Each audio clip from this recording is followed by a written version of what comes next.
The coming chapter of Beyond the Gates quietly sets two very different storylines, on a collision course between ambition and emotional fallout. And what makes a stretch of episodes compelling is how success in one arena only seems to magnify instability in another. On the surface, Isaiah Hawthorne's romantic troubles with Dani Dupree appear entirely separate from the rising momentum behind the Chelsea handbag brand.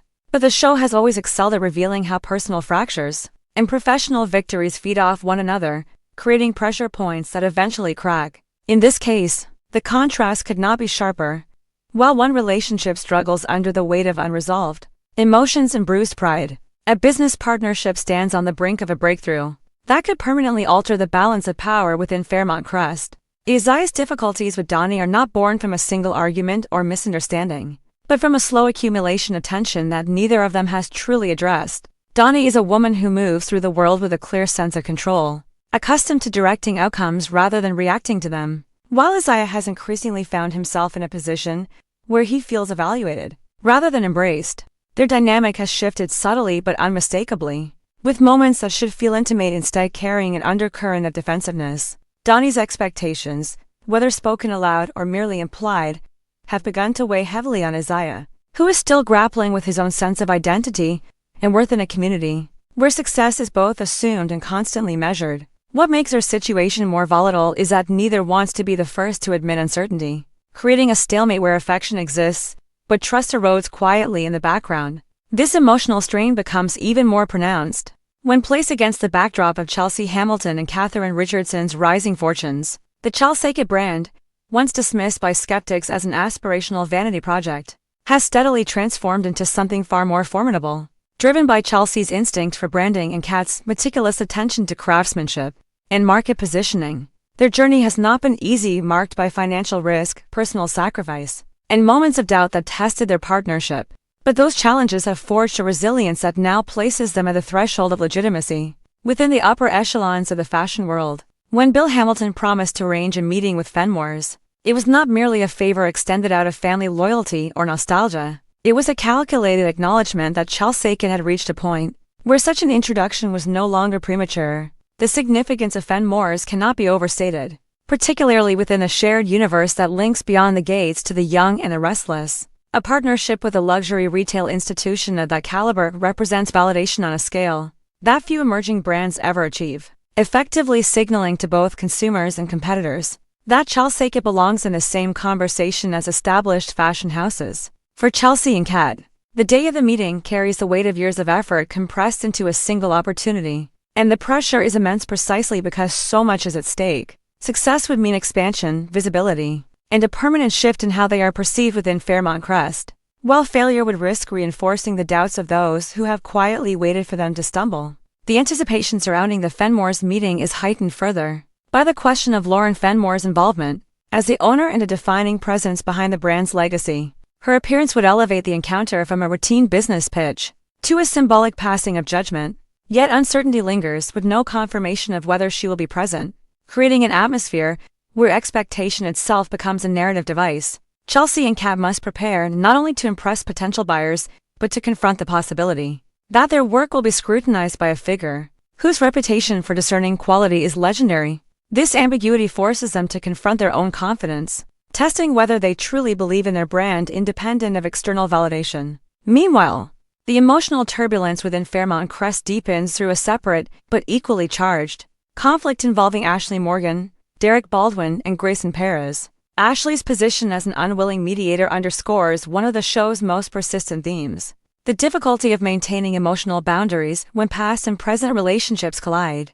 Derek's behavior toward Grayson has crossed a line that cannot be dismissed as jealousy or momentary insecurity, revealing unresolved issues that Ashley had perhaps hoped were long buried. His actions suggest not only resentment toward Grayson, but a deeper inability to accept that Ashley's life has moved forward in ways that no longer center around him. Grayson, for his part, finds himself navigating a hostile situation with restraint that only sharpens the tension, rather than escalating the conflict.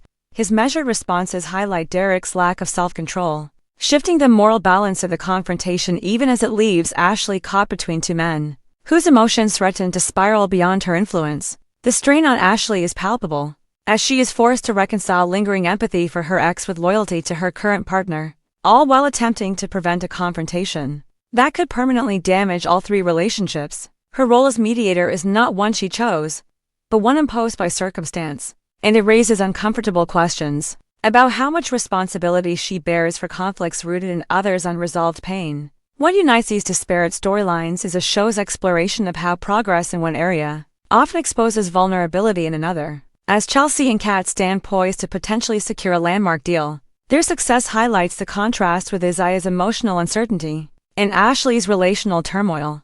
The message is not that ambition comes at the expense of love, but that growth, whether professional or personal, demands confrontation with truths that cannot be indefinitely postponed. For Isaiah, this may mean acknowledging that his relationship with Dani requires more than perseverance.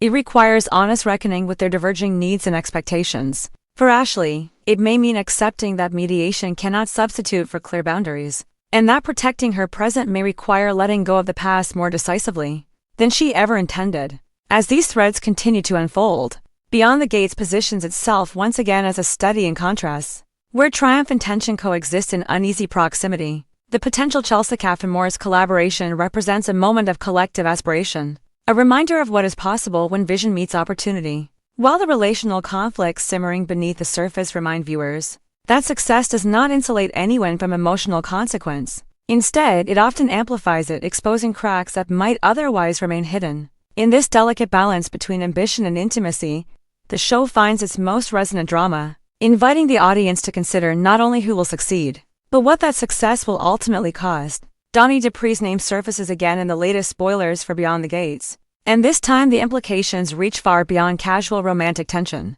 cutting directly into questions of ambition, power, and emotional leverage. According to information tied to the Thursday, January 29th episode, Dani is preparing to make a direct and consequential offer to Isaiah Hawthorne, one that blurs the already fragile boundary between her professional authority and her personal interest in him. Her proposal is rooted in opportunity rather than affection, at least on the surface, as she hopes to sign Isaiah to her modeling company, effectively pulling him into her professional orbit at a moment when his life is already crowded with competing loyalties and long-term goals. What makes this development particularly charged is not simply the offer itself, but the timing and the imbalance it introduces. Because Isaiah is not a man searching for direction or validation, he is already grounded in a career he genuinely loves. At present, Isaiah is working at Banneker University, a role that provides him with intellectual fulfillment, stability, and a sense of purpose that is difficult to replace. His work there is not framed as a stepping stone or a temporary compromise, but as a conscious choice aligned with who he believes himself to be, and the future he wants to build. This is precisely why Dani's offer carries such emotional weight. Modeling, even on a part-time basis, represents a radically different world, one governed by image, visibility, and constant evaluation, where success is fleeting and often dependent on forces beyond personal control. For Isaiah, the question is not simply whether he has time to model alongside his academic career, but whether stepping into Dani's world would slowly pull him away from the values and identity he has worked so hard to establish. Accepting the offer could open doors, provide financial rewards, and elevate his profile, yet it also risks redefining him in ways that feel uncomfortably external, reducing his worth to aesthetics rather than intellect. Dani's motivations, while framed as professional enthusiasm, cannot be fully separated from her personal feelings. Her desire to sign Isaiah reads as both a business decision and an assertion of influence, a way to keep him close while reshaping his trajectory in a direction she understands and controls. Whether consciously or not, the offer places Isaiah in a position where refusal may be interpreted as rejection, not only of a career opportunity but of Dani herself. This dynamic introduces a subtle pressure that complicates any honest response he might want to give. If he declines, he risks reinforcing the emotional distance that has already begun to surface between them. If he agrees, even tentatively, he may find himself compromising parts of his life he is not ready to surrender. The true tension lies in whether Dani can persuade him that this opportunity does not require sacrifice, or whether Isaiah will recognize that some compromises, however small they appear at first, carry long-term consequences. As this professional and emotional negotiation unfolds, another thread quietly darkens the narrative, one that underscores the show's ongoing exploration of manipulation and calculated cruelty. Eva Thomas, Isaiah's girlfriend, is set to visit Leslie Thomas, and the encounter promises to be anything but benign.